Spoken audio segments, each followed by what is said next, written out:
À la une de ce journal, un incendie s'est déclaré dans un bâtiment de Diakfa dans les accablures du grand marché Rodwoko.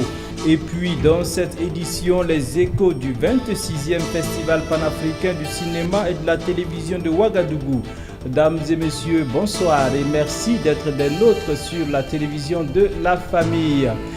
Eh bien, depuis ce matin, donc, dans les accablures du grand marché Rodwoko, voilà, un incendie s'est déclaré dans un magasin de la librairie Diakfa. Dépêché sur les lieux, notre envoyé Moïse Kinda nous fait l'économie de ce drame. Ce sont des ouvriers qui sont là en spectateurs, sans aucune capacité de faire quoi que ce soit devant cette situation. Un incendie qui aurait commencé depuis 9 heures et qui continuait vers 11h30, heure à laquelle nous sommes arrivés sur les lieux. Des sapeurs-pompiers dépassés par la situation qui ont reçu un renfort de l'aéroport international de Ouagadougou. Pour l'instant, selon un témoin, une personne serait touchée et est présentement prise en charge à l'hôpital pour des soins. Un des véritables problèmes de cette situation est l'accessibilité des lieux. Et le deuxième adjoint au maire de la ville de Ouagadougou en appelle au respect des normes de construction. C'est dommage que ça fait près de 2 heures de temps que les équipes de sapeurs-pompiers de la SECNA sont venues en appui. Bon, on n'arrive toujours pas à circonscrire le foyer. Donc c'est pour dire tout simplement que c'est des problèmes d'accessibilité qui font, sinon tout l'équipement qui est là est vraiment l'équipement qui doit pouvoir en tout cas éteindre très rapidement le feu. Malheureusement, il y a des problèmes d'accessibilité. Donc alors que si ça c'est pas effectif, c'est encore plus compliqué. Donc ça nous pose toujours la problématique de nos constructions. Aujourd'hui, vous voyez qu'effectivement c'est un magasin, mais tout hermétiquement fermé, à tout point de vue. Il n'y a pas d'accès, il n'y a pas de vide, de fenêtre, il n'y a pas de porte. Donc ça fait qu'effectivement c'est des difficultés. Donc nous allons les laisser continuer le travail. En tout cas, ils sont à pied d'œuvre pour circonscrire cela et nous pensons que c'est ça qui est l'essentiel. Pas de perte en vies humaines selon les témoins, mais du matériel parti en fumée sous les yeux des premiers responsables de la société Diakfa. Pour l'instant, on ignore la cause de l'incendie, mais des témoins parlent de problèmes techniques liés à des installations électriques.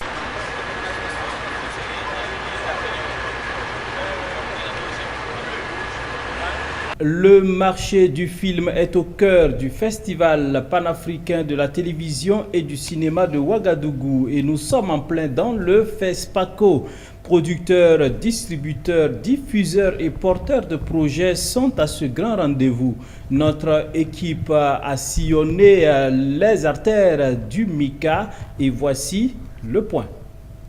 La 19e édition du marché international du cinéma et de la télévision africain MICA s'est ouverte le dimanche à Ouagadougou en marge du festival panafricain du cinéma et de la télévision. Nous avons sillonné les artères de ce grand rendez-vous entre producteurs, distributeurs, diffuseurs et porteurs de projets. Entre-temps, nous constatons le ministre de la Communication qui ne déroge pas à la règle de par ses visiteurs. Nous avons le marché du cinéma et de l'audiovisuel, que nous avons un pays qui est extrêmement doté en termes notamment de production audiovisuelle. Vous avez de la télévision qui crée des contenus, mais c'est un marché également d'acquisition de programmes. Nous avons voulu donc rendre visite à ces différents acteurs de l'audiovisuel là. Je suis satisfait, j'ai vu des télévisions privées comme la télévision nationale présente dans l'acquisition de programmes, dans la vente de programmes. J'ai également vu y compris des acteurs nationaux comme Stimulus dans la recherche de financement pour des programmes. C'est ça aussi le marché, c'est de l'offre, c'est de l'acquisition, mais c'est également des projets qui se montent et qui peut-être auront la chance d'aboutir dans quelques mois et dans quelques années. Le pays invité d'honneur de la 26e édition du FESPACO, le Rwanda, est à l'affiche de ce grand marché. Et en croit le secrétaire général de la Fédération rwandaise du cinéma, le choix porté sur son pays n'est guère anodin. Un pays d'honneur du FESPACO vient de la sorte que on a fait pas mal de projets de films qui sont en compétition. Il y a des films, 3 films qui sont là, et ce sont des films qui sont à l'échelle nationale. La production et l'investissement du cinéma au Rwanda est dans tous les domaines, dans tous les différents domaines de l'économie. Le Rwanda a mis sur pied en place toute facilitation possible pour que les investisseurs étrangers, internationaux, africains puissent venir investir au Rwanda. Le MICA se poursuit jusqu'au 1er mars 2019 où chaque festivalier est attendu pour faire ses emplettes. En rappel, le MICA a été créé en 1983, soit 14 ans après la création du FESPACO. Les expositions, les conférences et débats sont au cœur de cette 26e édition du FESPACO. Les comédiennes et comédiens se sont réunis à cette occasion pour échanger et trouver des voies et moyens pour valoriser leur profession. Comédiens burkinabés et béninois ont uni leurs forces afin de mener ensemble la lutte. Odette Zouanguena et Yannick Kaboré ont pris part à cette rencontre et voici le compte-rendu. Mémoire et avenir des cinémas africains est le thème choisi pour célébrer le cinquantenaire du FESPACO, un thème qui est bien actuel pour les comédiens car bien soucieux de leur avenir, ils se sont réunis en association pour défendre leurs intérêts. Comme dit l'adage, seul on va plus vite mais ensemble on va plus loin.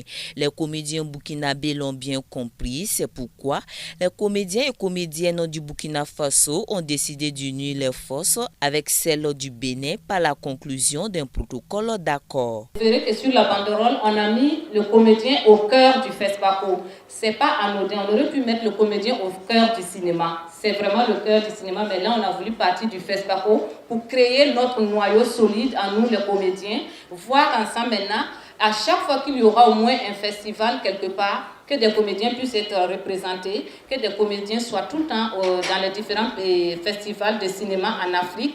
Et aussi, qu'ensemble, on puisse aussi rencontrer les autres maisons de production des autres pays pour qu'on puisse tourner ensemble en Afrique. Vous allez constater qu'il y a plein de films aujourd'hui qui regroupent pas mal assez des comédiens, que ce soit les Burkinabés, que ce soit les Sénégalais, les Ivoiriens, les Béninois. Et pourquoi pas ne pas continuer comme ça? Si vous constatez, vous allez voir que ça fait un bon moment que le cinéma a plus d'autres volumes. Il faut que nous, les acteurs, on parle de la même voix. Nous avons même teint, même sang, peut-être, pourquoi pas même cœur. C'est le comportement qui est un peu différent. Donc, on peut rester ensemble. Dans ce protocole d'accord, ce n'est pas pour le Bénin et Burkina seul. C'est pour l'Afrique complète. Il faut que nous, les Africains, nous les comédiens, on soit ensemble pour que nos projets soient bien réalisés.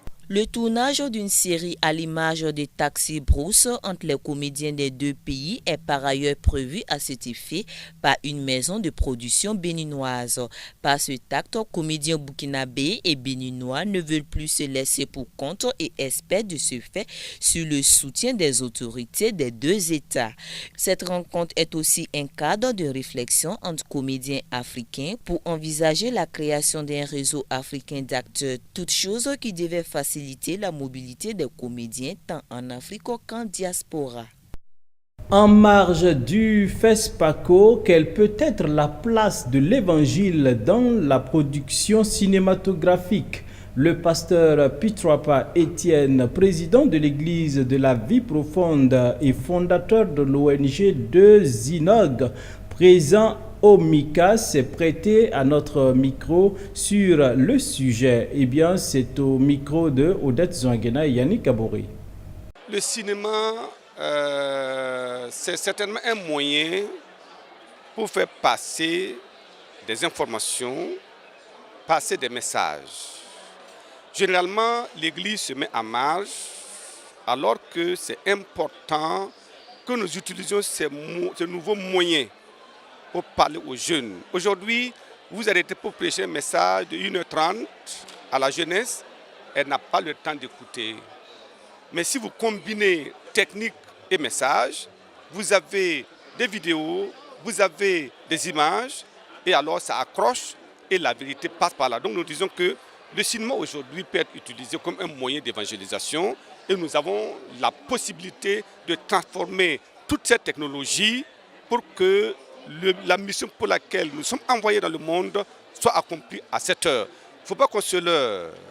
Les jeunes sont dans leur milieu. Aujourd'hui, vous faites une conférence, vous invitez les jeunes, ils ne viendront pas.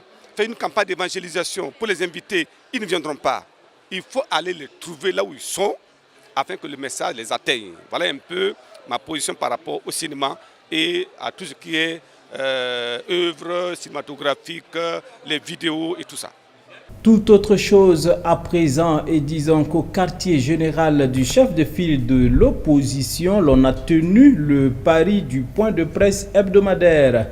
Les conférenciers du jour ont évoqué 4 sujets qui font et défendent l'actualité au Burkina Faso. Le point avec Moïse Kinda.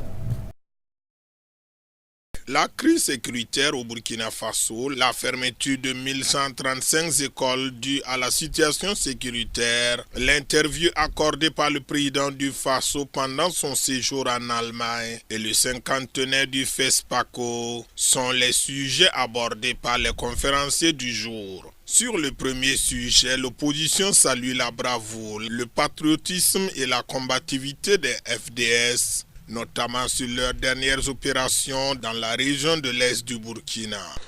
Nous sommes félicités vraiment des résultats des forces de défense et de sécurité lors de ce qui nous a été annoncé dernièrement.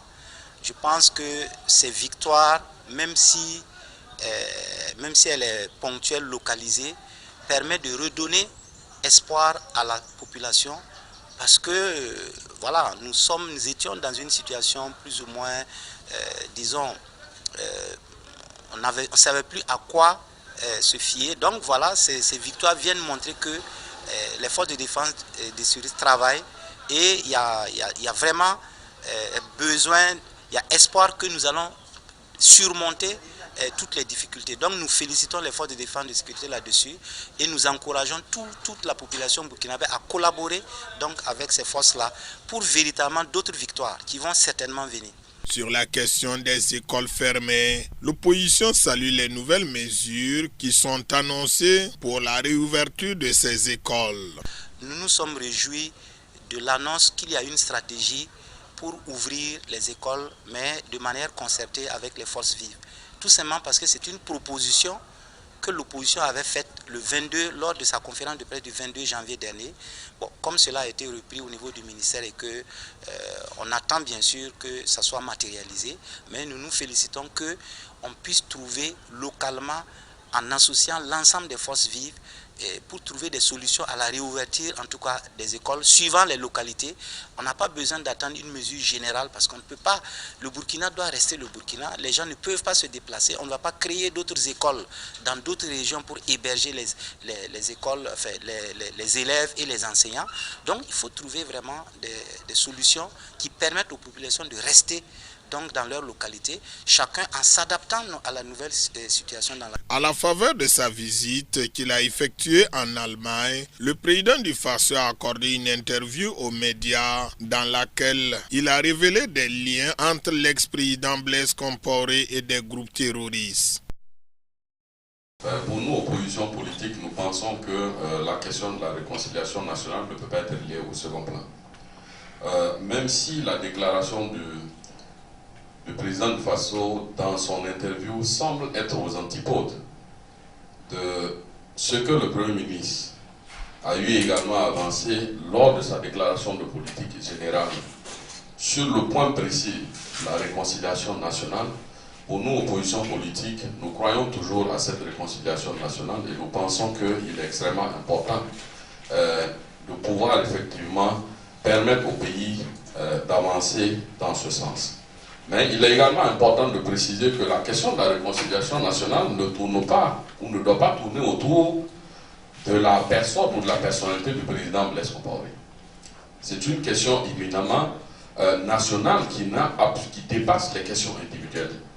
Ce n'est pas intimement lié à la question du président Blaise Compaoré.